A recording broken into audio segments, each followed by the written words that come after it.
Vamos a avanzar ahora a continuación el tema 6 que corresponde a la parte de infectología, infecciones de los tejidos blandos. En esta parte, tú como ves aquí en la imagen superior, bueno, es la imagen de una celulitis, ya te voy adelantando eso. Al hablar de tejidos blandos vamos a estudiar de una manera sistemática, es decir, desde lo más superficial hasta lo más profundo, es decir, desde la piel, tejido celular subcutáneo, fascia y por último músculo. ¿Sí? Entonces de esa forma vamos a sistematizar el estudio. Bien, entonces vamos a comenzar. Empezamos con la erisipela. La erisipela es una infección de la parte superficial de la dermis. Las partes de la piel las puedes repasar en dermatología, ¿no? O sea, no las voy a repasar otra vez aquí. Entonces, la erisipela es eso, una infección de la parte superficial de la dermis, ¿no? Y este cuadro se debe a un coco gram positivo, el Streptococcus pyogenes, ¿no? Entonces, ¿cuál es la clínica, no? Una imagen vale más que 1000 palabras, dicen, ¿no? Y es lo que tú ves aquí en la diapositiva. Lo que tú ves es una imagen con una placa, porque esta lesión es una placa, que tiene bordes, como aquí te los muestro, bien definidos, o sea, tú puedes ver los bordes bien definidos. Una placa que, ¿qué color te resulta esto? Un color rojo, ¿verdad? Un color rojo brillante, rojo intenso, y que es doloroso a la palpación. Normalmente aparece con más frecuencia en miembros inferiores y en la cara, ¿no? Entonces, eso, la clínica es bordes o márgenes bien delimitados, una placa roja intensa o brillante, como quieras decirlo, y que es dolorosa a la palpación.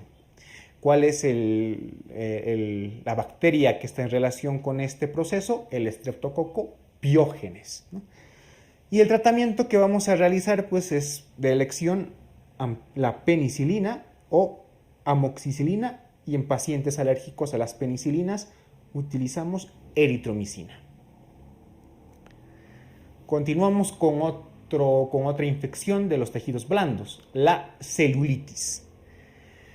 La celulitis se trata de una infección de la dermis profunda. ¿Sí? Recuerda, la erisipela era de la dermis superficial, la celulitis de la dermis profunda. Y a su vez también es una infección del tejido celular subcutáneo, o sea, de la hipodermis. Las bacterias que están en relación con la celulitis son, otra vez, el Streptococcus pyogenes y también en este caso el Staphylococcus aureus. ¿Sí? Streptococcus pyogenes y Staphylococcus aureus. Más frecuente, evidentemente, el Streptococcus pyogenes. ¿Cuál es la clínica? Bien, otra vez te digo, ¿no? Una imagen vale más que 1000 palabras. ¿Cuál es la diferencia que ves tú entre esta imagen que te estoy mostrando, que la ves aquí en la diapositiva, con la otra imagen que voy a repetir en la diapositiva otra vez, ¿no? El de la erisipela, ves un rojo aquí brillante y bien delimitado. En cambio aquí ves un rojo un poco más opaco y que los bordes no son bien delimitados. Esto es porque la infección es más profunda. Entonces en una celulitis hay dolor, evidentemente, en la región donde aparece, pero los bordes están muy mal delimitados, ¿sí? Entonces eso es más o menos como puedes hacer una diferencia clínica entre una erisipela y la celulitis. El tratamiento. En el tratamiento vamos a utilizar antibióticos que puedan cubrir a Streptococcus pyogenes y a Staphylococcus aureus. Entonces utilizaremos dicloxacilina y en forma alternativa clindamicina. Aquí quiero que hagas recuerdo un poco lo que te he mencionado en el tema de antibióticos. Hay Staphylococcus aureus que son resistentes a las meticilinas, por lo tanto son resistentes a la mayor parte de los betalactámicos.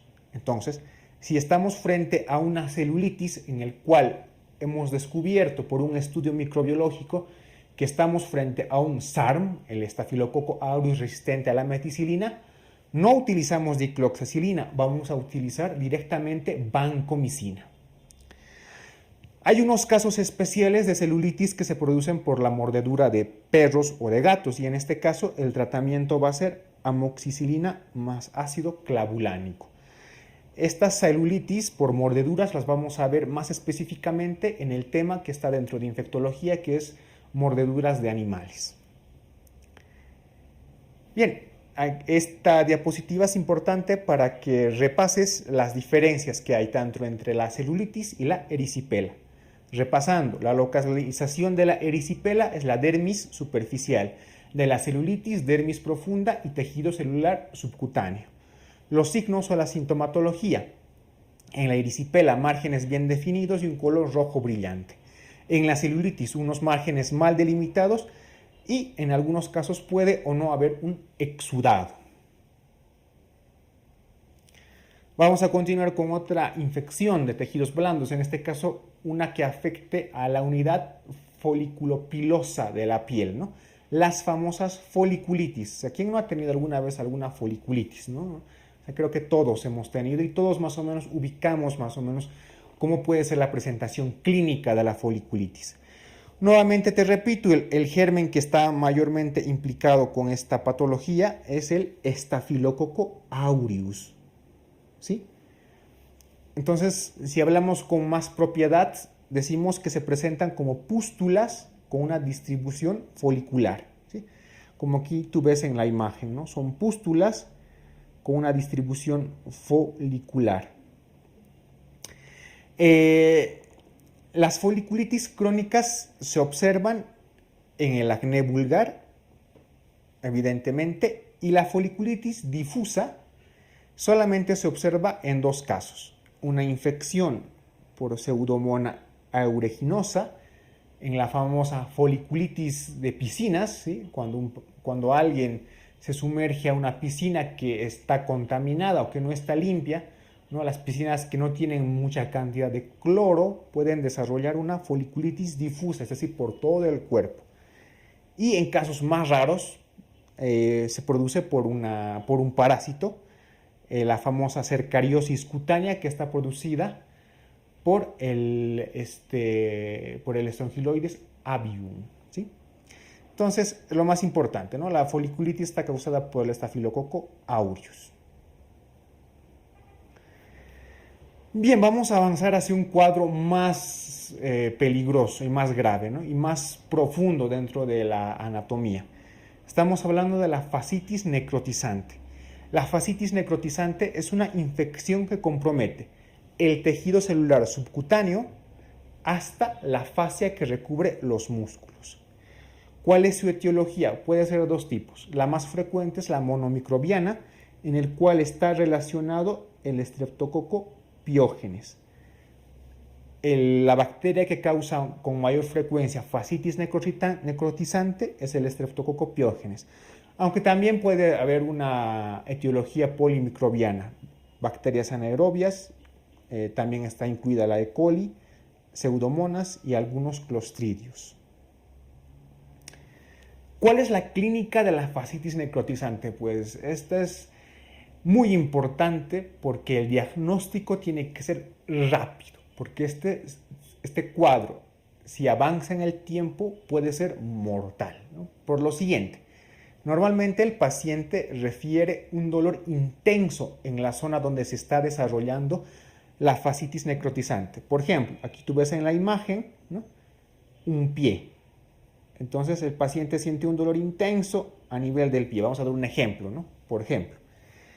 Pero si tú revisas, haces una exploración de la zona afectada, impresiona que el paciente sienta tanto dolor y que tú no veas o veas muy poco, ¿sí? La exploración física realmente es dudosa incluso, ¿no? El paciente presenta mucho dolor, pero tú ves realmente una zona pues no muy comprometida. Conforme van pasando las horas, esta zona que tú ves no muy comprometida empeora. Aparece un eritema más rojizo, aparecen ampollas y poco a poco la piel que se estaba volviendo roja se vuelve más azulada y negra. Hay una microtrombosis, ¿sí? Esta microtrombosis luego nos da un cuadro más séptico. Puede haber el paciente un fracaso renal agudo y por último un choque. Entonces, por eso es importante el diagnóstico precoz. ¿Cuál es el tratamiento de la fascitis necrotizante? Lo más importante que hay que realizar es el debridamiento quirúrgico del tejido necrótico, como tú ves en la imagen, ¿no? En la otra imagen veías el pie con estigmas de fascitis necrotizante y aquí en esta diapositiva te estoy mostrando el mismo pie, pero una vez que se ha realizado el tratamiento quirúrgico, se ha realizado el debridamiento. Una vez que se ha realizado el debridamiento quirúrgico, hay que hacer un soporte hemodinámico del paciente, ¿no?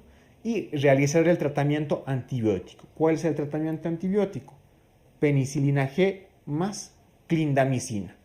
O en algunos casos donde el paciente no responda a estos antibióticos, usamos vancomicina o un antibiótico más potente, el imipenem. Bien, la gangrena de Fournier. La gangrena de Fournier es una fascitis necrotizante muy particular. O sea, tú tienes que identificar a una fascitis necrotizante tanto en la clínica como en todo, ¿sí? Y relacionas con la gangrena de Fournier cuando esta fascitis se produce en el área perineal o en los varones en el área escrotal, o sea, en el escroto del varón, ¿no? Una fascitis necrotizante que se produzca en el área perineal o escrotal en el varón, pues se denomina gangrena de Fournier. Bien, por último vamos a hablar acerca de las miositis y de las mionecrosis, ¿no? Evidentemente las miositis y mionecrosis ya comprometen directamente la infección del músculo. Entonces, una miositis se produce por muchos organismos, particularmente los virus. Están relacionados el virus de la gripe, el dengue, el virus Coxsackie B, y algunos parásitos también producen miositis, por ejemplo la triquinosis, la cisticercosis y la toxoplasmosis. Dentro de las bacterias, el que con más frecuencia produce un cuadro que se llama miositis primaria estreptocócica necrotizante es precisamente el Streptococcus pyogenes. Muchas veces el cuadro de una mionecrosis necrotizante se puede combinar con el de una fascitis necrotizante, ambos producidos por el Streptococcus pyogenes.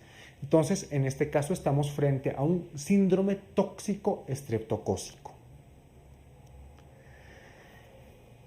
Una forma de mionecrosis particular es la famosa gangrena gaseosa, ¿no? Es una forma de mionecrosis, pero que está producida por Clostridium perfringens o el Clostridium septicum.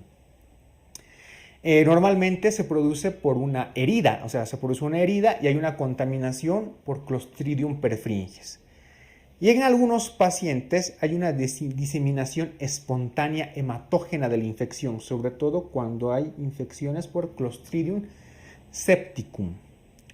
La clínica se caracteriza por algo similar a la fascitis necrotizante, ¿no? Hay un dolor desproporcionado en relación con la herida. O sea, tú ves una herida pequeña, pero el dolor que siente el paciente en esa región es muy desproporcionado.